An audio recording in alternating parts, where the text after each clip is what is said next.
Well, hello, everybody. Welcome back. Today, we have a real treat. It's just Kerri and me.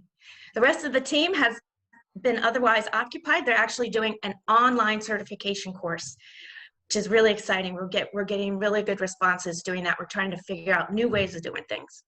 So anyway, I'm trying to think of fun things on Friday. And, I'm Kathryn, by the way, and this is my trusty co-host, Kerri. So I was thinking about what is just plain fun? Dancing. We tried it yesterday on the outro, and we thought it's so much fun. We dance on our own coming in. So today I want to talk about dancing because it harnesses a part of the brain that actually is retained for almost all people living with dementia. So what part of the brain do you think that is, Kerri? Or anybody else? If you want to in the chat, Kerri's going to watch that, so maybe you can participate and help us out since we don't have other team members here. So you asked what part of the brain is dancing involved with? Yeah, or what part maintains that automatic rhythm? Ooh. Rhythm, music. Right side, the right temporal lobe, is that the right one? That is it. So everybody try this with me. Ready? Here's how we remember. Left, right. Say it with me, Kerri. Left, right. Right. Language on the left, rhythm on the right. You lose on the left, but retain on the right. Everybody try that? We'll do it all together. We'll do language on the left, rhythm on the right. Ready? Language on the left, rhythm on the right. You lose on the left, but retain on the right. Most forms of dementia retain that part of the brain. Let me share my screen. Oops. Here we go. Harnessing what's left, the rhythm, the benefits of dancing. So I'd like you all to take a look. Oh, how do I unpause? Whoops, I did something accidentally. Uh-oh. Can you see my screen? I can see your screen. All right. So what I'd like you to do is have a look. We're not going to think so much about the sensory motor, but that is an aspect of dancing. But look at the left and the right brains. Take a look at these circles. This is the left side. The left side has formal language. It has three primary functions: vocabulary, all the words we use in daily speech; comprehension, which is understanding language; and speech production, which is the formation of words, actually being able to make all those little muscles in your teeth and your tongue make words. These start to lose. Over here, 5 gifts. I'll start with the first 4. There's the rhythm of speech. Rhythm of speech. They can understand the basic rhythm. Questions, statements. They have their own rhythm. They can get and give rhythm. There's also social chit-chat, that back and forth that we've been doing all our lives. How are you doing today? Oh, I'm just fine. Ooh, beautiful day. Sure is. There's not a lot of context there, but how are you? Nice to meet you. There's not a lot of content, but they can still do that. Then here's the stuff that goes really well with dancing is music, poetry, prayer, counting. Music is retained. I wonder why. Because, do you know, Kerri, why the music is retained? Because anybody have thoughts? It's the rhythm, and it's where we usually attach emotions to music. Oh. Especially our favorite songs usually conjure a memory. We all know the first songs we listened to during our first heartbreak. And what do you think most people are drawn to? What kind of music are they drawn to? Some that stirs the emotion, right? Yeah, and it's often from their teenage and early adult years. Mm-hmm. That's often the music people are drawn to. And then finally, autonomic rhythm. So How many of you almost couldn't stop yourself? You got to finish that rhythm up. So take a look at these two brains. Over here's the left, here's the right. Left, right. Wow. We still got something to work with. Now, I did say there were 5. Some people are going to argue with me. Forbidden words. These are the ugly words. Do you know what else is over there, Kerri? In that forbidden word category? The racial slurs, the things. Cultural slurs, curse words, sex talk. Now, some people say, oh, why is that a gift? I'll tell you why. Because if somebody's using those kind of words, they're using the words they got left to let you know something's not working for me. So it can be a gift. It's an indicator. If they're not just using basic social chit chat or just some rhythmic speech. It seems like those are also related to emotion sometimes. Yeah, absolutely. Well, that's why. Why do we keep those words? Right. That's why we keep them, because they're related. We keep them because the first time you say, Mom, I'm not going to eat that shit. Oh my God. What happens? I always ask, did it hurt here? Did it hurt on your behind? Did it taste bad like soap? Yep. But you get that word and you're like, oh, it's so good. It has impact. I can't store it over here with the formal daily language where we keep, the file folders of objects and clothing and kind of trees and things we see outdoor, but it's so good. So I go, ooh, I got a special folder right over here. And I'm just going to file that away till I need it for impact. So guess what happens when I'm living with dementia and I don't have those words or the ability to make those words? I go to what I got. So anyway, let's get back to that dancing. So I wanted to share with you a little video from a program that I used to attend. I lived in New York City where I was a professional care partner, and I used to go to, there was an organization called Rhythm Break Cares, and they held social tea dances once a month in different locations. And I used to attend regularly with the person I was caring with. So I want to share with you, let's see. I think I have to, oh, here it is. So just watch. I think you're still sharing the slideshow. You don't see? Nope, I just still see the slideshow.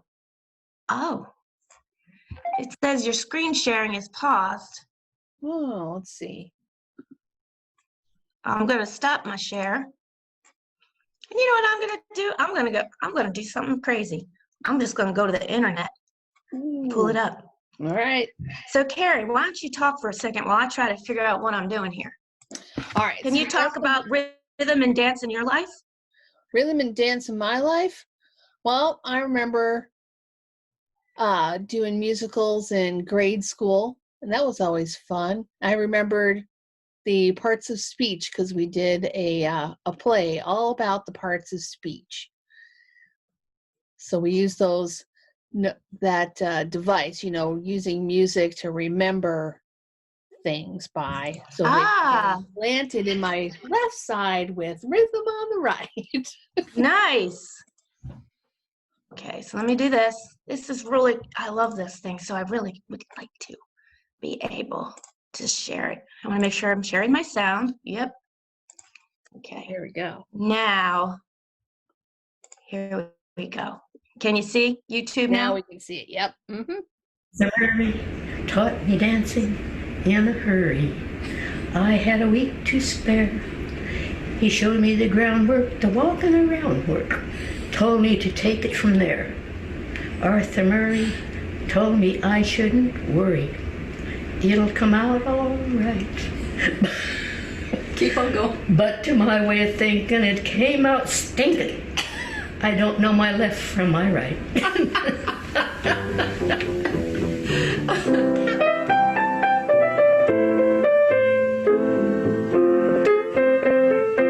I'm Betty Chapman.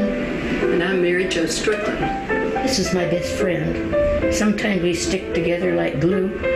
Sometimes we dance with other people.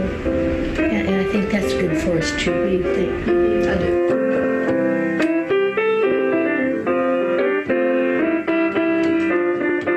I think it helps a lot. Get you out of the house for one thing.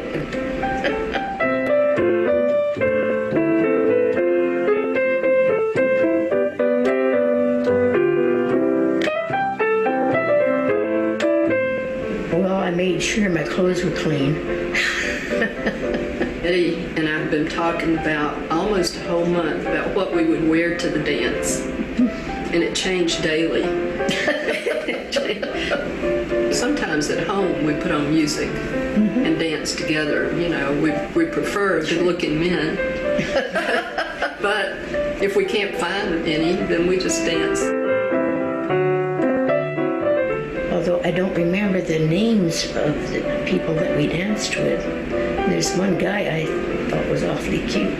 No. Oh, boom, boom, boom.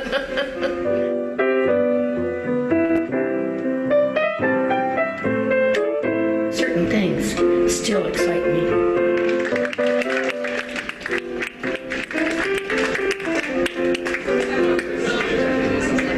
I told Betty we both like to dance, and I said if we win the lottery, we're going to buy a ballroom. We'll pay a band. We'll get guys that like to dance, and then we can have it every day.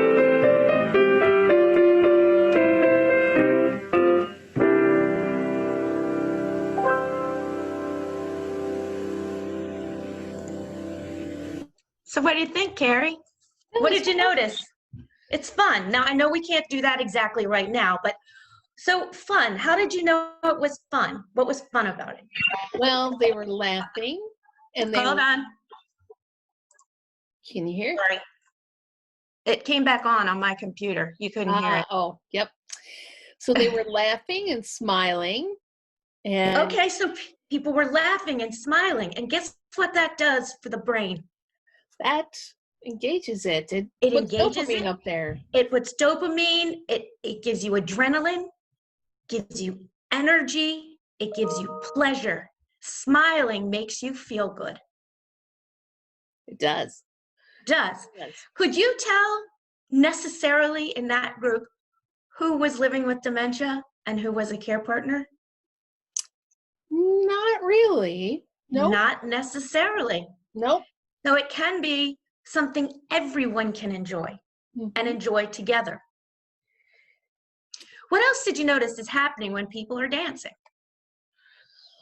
Mm, I'll give you a hint. they're moving. They're moving in a rhythmic way. Did Mhm. you see that big kick line? Yeah. Everybody was moving with rhythm. Mhm. So it's exercise. Right. It's got rhythmic movement for exercise. So it's also important for people living with dementia. It's a great way to keep some strength going. Yeah. Also, what else did you notice?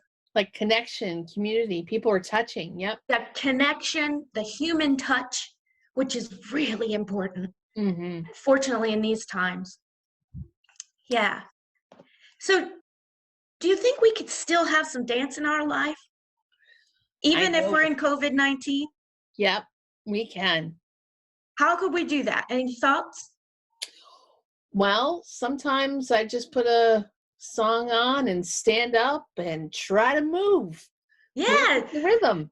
This is what I had a mentor of mine said, dance like nobody's looking. Right. Yeah. Yeah. So try dancing once a day. Now, what about if you're living with somebody living with dementia? Have you ever tried? Just try putting on some of their favorite music and getting them to go just side to side. I'm telling you, I've seen in this same program, I would go up to somebody in a wheelchair and say, may I dance with you? And their care partner would say, oh no, she can't stand. Can I just try? We'll just stand right here. Sure enough, they could only go forward, our rubies, they could go forward, but with that rhythm, I saw so many times they were able to walk. And people would say, she hasn't done that. It's not that I'm a miracle worker. It's just I'm skilled and I know how her brain works. Mm-hmm. Do you have to stand to dance? No. No, you don't. You can dance in your chair, which is what we've been doing. Right. Again, that's exercise. So I'm going to invite everybody to think about, when are you going to dance again? Guess when? We're going to dance real soon here, aren't we? Real soon. So first, I just want to let you know, please visit our website, tipasnow.com. We've got lots of terrific things happening. Right now, TIPA is running this series that is incredible. It's called Care Partner Skills Sessions. One is for professionals and one is for family. It's 2 hours with TIPA, problem solving with you. You can bring an issue to the table and she will help you problem solve something new to try. These are amazing. Of course, there's free Ask TIPA Anything. I think we have one coming up in July, Kerri. Yes, we do. The first week of July. We're now doing lots of webinars. We're doing trainings. We're doing something called Champion Days where you can be with TIPA and the team and learn our skills. Like, how do you get connected? Positive physical approach. How do you get in a relationship before you come in with your agenda? So tipasnow.com, there's lots of free stuff, really supportive stuff. We also offer free 30-minute consultations. So check us out. And now, will you dance with us? Let's get everybody on Facebook to dance with us. Come on. Here we go. It's fun. If you don't smile, there's something wrong with you.